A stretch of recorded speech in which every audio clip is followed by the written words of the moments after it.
Կարապետյան, օրերս երբ Էդգար Ղազարյանը ազգային ժողովի ամբիոնից ելույթ է ունենում եւ գնահատական տվեց, նշելով, որ դուք մեր զինվորների սրիկայաբար տարաք եւ զոհեցիք, դրան հաջորդեց իշխանության կողմից պարսավանքի մի ամբողջ ելույթներ, նաեւ տիպում էին, որ Էդգար Ղազարյանը մանդատը վայր դնի կամ եթե դուք չեք ինքնակազմակերպում դուրս կշպրտել, բայց դուք էլ ընդունեցիք, որ դա բարեկրթության սահմաններից դուրս էր ձեր եւ իշխանության կողմից հռչակած, այսօր վարչապետ Նիկոլ Փաշինյանը ազգային ժողովի ամբիոնից ամենայն հայոց կաթողիկոսին անվանեց պիղծ է ձեր վեհափառը։ Ձեր բառապաշարը շարունակել է մի կերպ մնալ, դուք սա չեք դատապարտում, սա ձեր համար բարեկրթության սահմաններից դուրս չէ եւ նաեւ խոսեց հեծի մասով, նշելով, որ վստահ է, որ հեծը պետականացնելուց հետո շատ ավելի լավ է լինելու, բայց այն անընդհատ չի կարող լինել պետական։ Սրան ձեր մեկնաբանությունը ո՞րն է? Շնորհակալություն։ Տեղում կարծում եմ արձագանքը եղավ տեղում եւ այդ արձագանքը հասցեական մենք լսեցինք արձագանք այդ հայտարարությանը։ Ինչ վերաբերում է հեծին։ Երկար կարելի է լսել Փաշինյանին, թե ինչպես էր նա պատմում, թե սեփականությունն է, որ երկրի սեփականությունն է երկաթուղին։ Որ մի բանի սեփականությունն է, սեփականատերը ինչ ուզում կարող անի, ինչ ուզի։ Նա պատմում էր երկաթուղու մասին, թե ինչ կարևոր է սեփականության գաղափարը, որ երկիրը սեփականատեր է։ Երևի մոռանալով մեր հայտարարությունների մեջ մենք դրան անպայման կանդրադառնանք, թե քանի սեփականություն է մասնավոր ընկերություններից, ֆոնդերից, ներդրողներից նա խլել։ Եվ ինչ է դա բերելու մեր երկրի զարգացման, ինչ խնդիրներ։ Մեր գործընկերը նշեց, տնտեսական աճը դանդաղում է։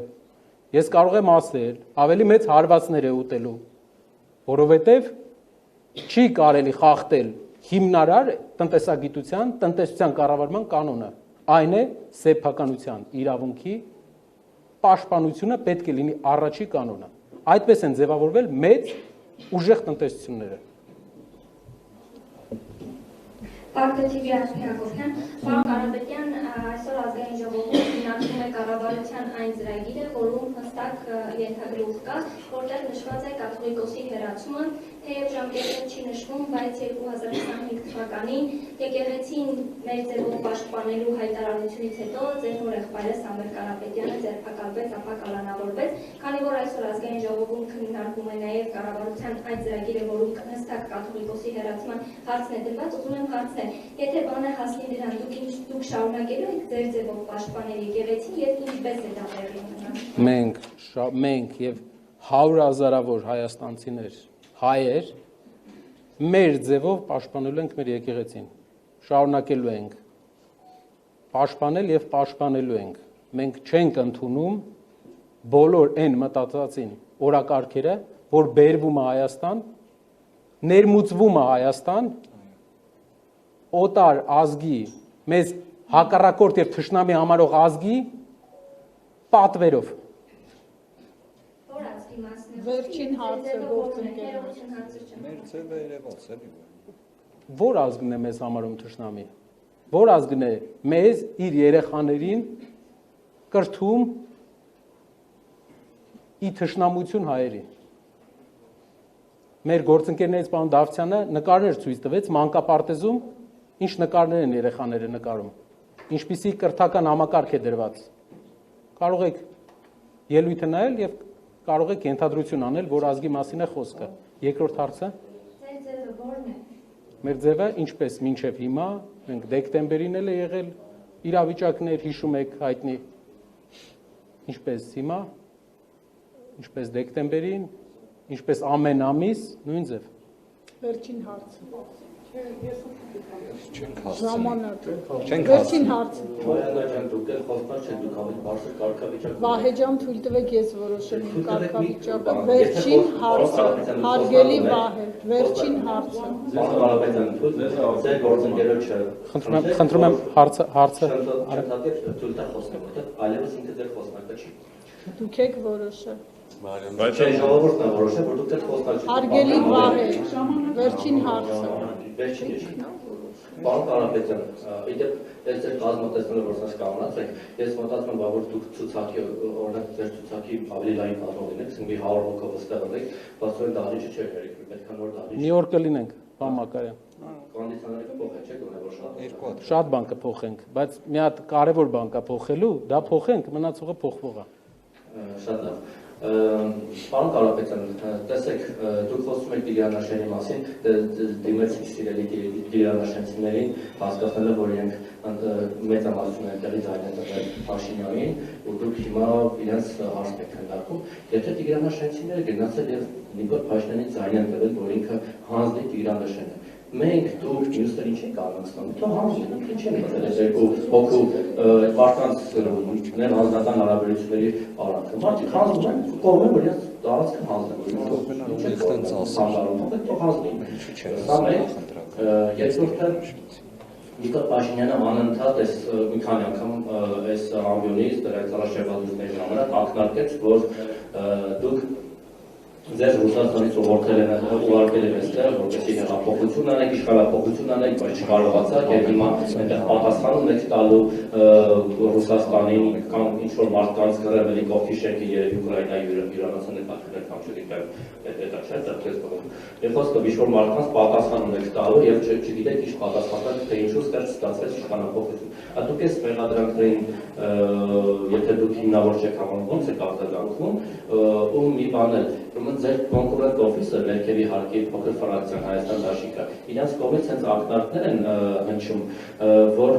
մենք չենք պայմանավորվել իշխանությունների հետ բարեկրթության ինչ-որ շրջանակներ չենք գտել, չենք պայմանավորվել, որ պետք է բարեկիրթ լինենք, իրար հանդեպ ինչ-որ բաներ չունենք, ու ինչ հարց ուզում ենք տալիս ենք առանց պայմանավորվածությունների, բայց չեք կարծում, որ այսպես խայտոցները մի քիչ ձեր մտերիմ ոչ կոնկուրենտ համագործակցային հարաբերությունները խաթարան են, դուք հիմա պայմանավորվել եք իշխանության հետ, թե չեք պայմանավորվել։ Շատ լավ։ Առաջի հարցը։ Առաջին հարցը որ այս մեծ փոփոխություն, երկրորդը Տիգրանաշենի հետ կապված։ Նախընտրական շրջանում իշխանությունը չէր ասում Տիգրանաշենցիներին, որ հանձնելու է Տիգրանաշենը։ Անգամ օգտագործեցին տերմին օպտիմալացում տարածքի։ Մենք չգիտենք այդ ինչա։ Օպտիմալացնում էին, այսինքն չկար խոսք Տիգրանաշենը հանձնելու մասին։ Երբ շատ ընդդիմադիր գործիչներ այդ մասին ասում էին, իրենց ալարմիստ էին կոչում, այսինքն մարդիկ, ովքեր միշտ վատ լուրեր են ասում։ Վատ լուրեր ասում ես, որտեղ վատ լուրեր լինում են։ Ամեն տարի նոր վատ լուր։ Այդ պատճառով հիմա էլ մենք ասում ենք, որ վաղը, մյուս օր, եթե պրոցեսի դեմը չառնի, եթե մեր ժողովուրդը չվերակողմնորոշվի, չկողմնորոշվի, մենք ունենալու ենք ավելի մեծ խնդիրներ։ Տիգրանաշենում իրենք սարքելու են այն օրինակը, ինչ որ սարքել են Արցախում։ Շենքեր, վերաբնակիչներ, ու երբ մենք խոսում էինք, որ ուզում են գան, մեզ ասում էին դուք վատ լուրեր եք ասում, մենակ լավ լուրեր, պետքա գնայինք բան անեինք, համերգների մենակ պետքա գնայինք։ Դրա համար վատ օրեր սպասում են եւս։ Այսօր անգամ տարիներ անց, ամիսներ անց, եթե մենք փոփոխությունը ամեն ինչ անելու ենք որ լինի, եթե չլինի, այսօրը հիշելու ենք որպես լավ դիրքավորման ժամանակաշրջան։ Ինչպես հիմա ստիպված ենք լինել ասել, որ թրիփը ճանապարհ է, միջանցք չէ, որ հանկարծ միջանցք չմնա Հայաստանի վրա, որ մյուս կառավարությունը բանակցելու տեղ ունենա, որ ճանապարհ պահի ճանապարհը։ Երրորդ հարցը որ ձեզ մեղադրում են Ռուսաստանի մասով, որ պատասխանում եք տալու, որ դուք ուղարկել եք իշխանափոխություն եւ Հայաստան դաշնություն։ Իրենք ում հանձնարարություններն են անում, որպեսզի հասկանանք ինչ օրակարգ կա, մտնում ենք Բայրամովի Twitter-ը նայում ենք ու գիտենք այդ շաբաթ ինչի մասին ենք, ինչի մասին է լինելու կառավարության ներկայացուցիչների խոսույթը։ Իսկ դուք իրենք ասում են, բա դուք ում հանձնարարություն եք կատարում, ում եք պատասխան տալու։ Մենք եկեղեցու վրա հարձակումը ինքը հանձնարարությունով են իրենք կատարել։ Դրա պատասխանն է եղել մեր քաղաքական դաշտ մտնելը։ Թող ուրիշ ուղղությամբ ամեն անգամ թեման չփոխեն։ Իրենք են եղել են կատալիզատորը, որ մեզ մտցրել են քաղաքական process-ների մեջ։ Շնորհակալություն։ Մենք մի հատ sense մոտեցում ունենք, մեր հայրենակիցները պետքա նորմալ որակով, լավ հայերենով, ինչքան հնարավոր է դա, լավ հայերենով քաղաքական խոսույթ լսեն։ Եթե մենք պետք է օգտագործենք փողոցային բառապաշար, որպեսզի բոլորը գոհ լինեն, չեմ կարծում, որ իմ պատկերացրած երկրի ապագան փողոցային բառապաշարով խորհրդարանն է։ Շնորհակալություն գործընկերներ, Ժորժան, նիստնա։ Դուք այս վերջին 10-15 օրվա աշխատանքը ես լավ դիտարկել եմ եւ դուք հաստատեն սահուն անցում եք կատարել դեպի պարլամենտական աշխատանքը, այսինքն դա ոնց որ ձեզ համար սովորական աշխատանք է դարձել, մինչդեռ դուք ընտրողներին այդ օրակարգով այդ ուսումներ եք տվել, այն օրակարգով եք եկել խորհրդարան, ես հետևում եմ նաեւ սոցիալական ցանցերին, որտեղ դժգոհություններ կան ձեր կողմնակիցների, թե ինչի մասին է խոսքը, ինչ օրակարգով եք իվերջո եկել եւ ինչով են հիմա զբաղված։ Որն է ձեր գլոբալ օրակարգը, չէ՞ որ դուք ասում եք, որ իշխանապողություն, վարչապետական հիմա դուք սովորական պարլամենտարի պես եք բարեուտից։ Շատ լավ, շնորհակալ եմ հարցի համար, շատ կարևոր հարց էր եւ կուզեի այդ պահը ներկայացնեմ իմ հայրենակիցներին։ Ընտրություններով ու արտահերտ ընտրություններով անգամ փոփոխությունները պետքա լինեն մեր հայրենակիցների աջակցության արդյունքում։ Մենք աշխատելու ենք, ամեն ինչ անելու ենք, որ 100 հազարավոր մեր հայրենակիցներ իրենց վստահությունը հայտնեն մեզ, ավելի շատ մեր հայրենակիցներ իրենց վստահությունը հայտնեն մեզ, եւ այդ փոփոխության արդյունքում այս իշխանությունը գնալու է։ Կա մի ճանապարհ, անգամ արտահերտ ընտրությունների ժամանակ հասարակությունը պետք է որոշում կայացնի։ Մենք ներկայացնում ենք հասարակության կյանքը փոխելու ծրագրեր, ցույց ենք տալի ինչ մոտեցում, ինչ պատասխանատվություն պետք է ունենա ապագա իշխող ուժը եւ մեր ժողովուրդը կընտրի, կհասկանա որակական փոփոխությունը։ Գաղտնի պլան ունեք։ Կարծում եմ այդ հարցով կարող եք պարոն Կարապետյանին։ Շնորհակալ եմ։